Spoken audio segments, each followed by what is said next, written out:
በስመ አብ ወወልድ ወመንፈስ ቅዱስ አሃዱ አምላክ አሜን።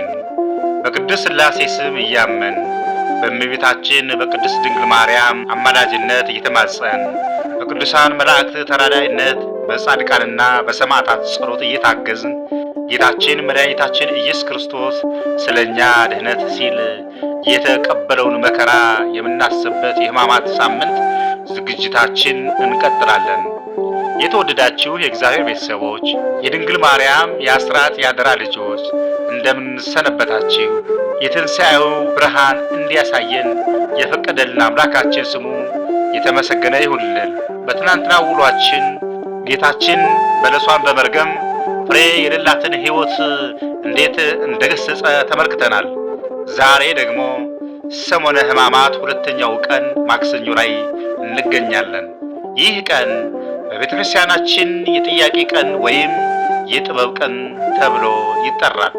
ጌታችን በቤተ መቅደስ ሲያስተምር ጸሐፍት ፈሪሳውያን በተንኮል ጥያቄ ሊያጣድፉት የሞከሩበት፣ እርሱ ግን በመልእክታዊ ጥበቡ አሳፍሮ የመለሰበትና የታላቅ ምስጢራት በር የተከፈተበት ዕለት ነው። ዛሬ እነዚህን ጥያቄዎችና የሊቃውንትን ትርጓሜ ለሕይወታችን በሚሆን መልኩ በጥልቀት እንመለከታለን። ታሪኩ የሚጀምረው ጌታችን ወደ ቤተ መቅደስ ገብቶ ማስተማር ሲጀምር ነው። የካህናት አለቆችና የሕዝብ ሽማግሌዎች ወደ እርሱ ቀረቡ። ጥያቄያቸው ግን ለመማር ሳይሆን ለመክሰስ ምክንያት ፍለጋ ነበረ። ጥያቄያቸው እንዲህ ነበር: እነዚህን በምን ስልጣን ታደርጋለህ? ይህንስ ስልጣን ማን ሰጠ? አሉት። በማቴዎስ ወንጌል ምዕራፍ 21 ቁጥር 23 ቃሉ እንደምናገኘው። የተወደዳችሁ ኦርቶዶክሳውያን እስቲ እናስብ። የቤተ መቅደሱ ጌታ፣ የሕጉ ሰጪ፣ የሰማይና የምድር ፈጣሪ በገዛ ቤቱ ማን ስልጣን ሰጠ ተብሎ ተጠየቀ። ይህ ትልቅ ትዕቢትና አለማወቅ ነው።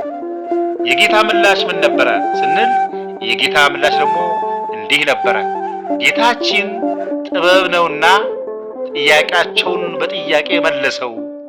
የዮሐንስ ጥምቀት ከወዴት ነበረች? ከሰማይ ወይስ ከሰው አላቸው። እነዚህ አይሁድ ተጨነቁ። ከሰማይ ብንል ለምን አላመናችሁትም ይለናል። ከሰው ብንል ሕዝቡ ዮሐንስን እንደ ነቢይ ስለሚያየው ይወግረናል ብለው ተጨነቁ፣ ተሳቀቁ። መጨረሻም አናውቅም ብለው መለሱለት። ጌታም እኔም በምን ስልጣን እንደዚህ እንደማደርግ አልነግራችሁም አላቸው። ዋናው ትምህርቱ ጌታችን እውነቱን ለማያውቁ ሳይሆን እውነቱን አውቀው ለሚከዱ ሰዎች መልስ እንደማይሰጥ ያስተምረናል ማለት ነው። ዛሬም እኛ በሕይወታችን እግዚአብሔርን ለምን እንዲህ አደረግ ብለን በክፋት እንሞግተው፣ ዝምታው ምላሻችን ይሆናል። ቀጥሎ ደግሞ ከፈሪሳውያንና ከሄሮድስ ወገን የሆኑ ሰዎች መጡ። ይህ ጥያቄ ደግሞ የፖለቲካ ወጥመድ ነበረበት። ጥያቄው ለቄሳር ግብር መስጠት ይገባል ወይስ አይገባም አሉት። በማቴዎስ ወንጌል ምዕራፍ 22 ቁጥር 17 እንደምናገኘው ይገባል ቢል ለሮም መንግስት አድልቷል ብለው ሕዝቡን ሊያሳምጹበት ነው። አይገባም ቢል ደግሞ በቄሳር ላይ አመጽ አስነሳ ብለው ለመንግስት አሳልፈው ሊሰጡት ነው። የጌታ ምላሽ ግን እንዲህ ነበረ: እናንተ ግብዞች ለምን ትፈትኑኛላችሁ አላቸው። ከዚያም የግብሩን ዲናር እንዲያሳዩት ጠየቀ። መልኩና ጽሕፈቱ የማን ነው አላቸው። የቄሳር ነው አሉት። ጌታም ታሪካዊውን ምላሽ ሰጠ። የቄሳርን ለቄሳር፣ የእግዚአብሔርን ለእግዚአብሔር ስጡ አላቸው። ሚስጥሩ ዲናሩ የቄሳር መልክ ስላለበት ለቄሳር ይሰጣል። የሰው ልጅ ደግሞ የእግዚአብሔር መልክና አምሳል ስላለበት ለእግዚአብሔር መሰጠት አለበት። ዛሬ እኛ ለእግዚአብሔር የሚገባውን ልባችን፣ ምስጋናችን፣ ሕይወታችንን እየሰጠን ነው ወይስ ለዓለም ቄሳር፣ ለገንዘብ፣ ለዝና፣ ለስልጣን አስረክበናል የሚለውን ማጤን አለብን ማለት ነው። በዚህ ማክሰኞ ዕለት አንድ የሕግ አዋቂ መጥቶ ከሕግ ሁሉ የምትበልጥ ትልቋ ትእዛዝ የትኛው ናት ብሎ ጠየቀው። ጌታም ሕጉን ሁሉ በሁለት ጠቀለለው። እግዚአብሔርን በፍጹም ልብህ፣ በፍጹም ነፍስህ፣ በፍጹም ሐሳብህ ውደድ፣ ባልንጀራህን እንደራስህ ውደድ። ወንድሞቼና እህቶቼ ማክሰኞ የትምህርት ቀን ነው። ጌታ በዚህ ቀን ስለ 10ቱ ቆነጃጅት፣ ስለ ታላቁ ግብዣ፣ ስለ መክሊት ምሳሌዎች አስተምሯል። እነዚህ ሁሉ ትምህርቶች የሚያተኩሩት በአንድ ነገር ላይ ነው። እሱም ተዘጋጅታችሁ ጠብቁ በሚል መልእክት። እኛ ዛሬ በቤተ ክርስቲያናችን የምንሳለመው፣ የምንቆርበው፣ የምንጾመው መጨረሻው ፍቅር ካልሆነ ከንቱ ነው። ባልንጀራችንን ወንድማችንን እየጠላን እግዚአብሔር መውደድ አንችልም።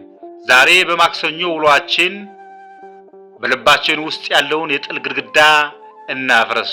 ይህ የማክሰኞ ትምህርት ወደ ተግባር ሲቀየር የሚከተሉትን ነጥቦች ይይዛል። አንደኛ፣ ጥያቄያችን እንመርምር። ወደ እግዚአብሔር የምንቀርበው ለመማር ነው ወይስ እርሱን ለመፈተን? ለምን እንዲህ ሆነ ከሚል ምሬት ይልቅ ጌታ ሆይ ምን እንዳደርግ ትወዳለህ የሚል የቅዱስ ጳውሎስ ጥያቄ እንጠይቅ። ሁለተኛ፣ ለእግዚአብሔር የሚገባው እንስጥ። ጊዜያችን፣ ጉልበታችንና ልባችንን ለዓለም ብቻ አንስጥ። በዚህ በሕማማት ሳምንት ቢያንስ በቀን ጥቂት ደቂቃችን ለጸሎትና ለቃሉ እንስጥ። ሶስተኛ፣ በፍቅር እንመላለስ። ጌታ ያስተማረን ትልቁ ትእዛዝ ፍቅር ናት። ቂም የያዝንባቸው ሰዎች ካሉ ዛሬውኑ ይቅርታ እንበላቸው። የተወደዳችሁ የክርስቶስ ቤተሰቦች የማክሰኞ ውሏችን ይህን ይመስል ነበረ። ጌታችን በመለኮታዊ ጥበቡ ጠላቶቻችን አሳፍሮ እኛን ግን በቃሉ መግቦናል። ነገ ደግሞ ረቡዕ ወይም የምክር ቀን ተብሎ የሚጠራውን ይሁዳ ጌታን አሳልፎ ለመስጠት ከካህናት ጋር የተመካከረበትና ማርያም እንተ ኅፍረት ጌታችንን ሽቶ የቀባችበትን ታላቅ ምስጢር ይዘን እንቀርባለን። ይህ ቪዲዮ ሌሎች ወንድሞችና እህቶች እንዲዳረስ ላይክ ማድረጋችሁንና ሼር ማድረጋችሁን አትርሱ። ሐሳብ አስተያየት ካላችሁ ጥያቄያችሁን በኮሜንት መስጫ ላይ አስቀምጡልኝ። አምላከ ቅዱሳን በቸርነቱ ይጠብቀን፣ የሕማማቱን በረከት ያድለን። ወስብሐት ለእግዚአብሔር ወለወላዲቱ ድንግል ወለመስቀሉ ክቡር። ይቆየን። አሜን።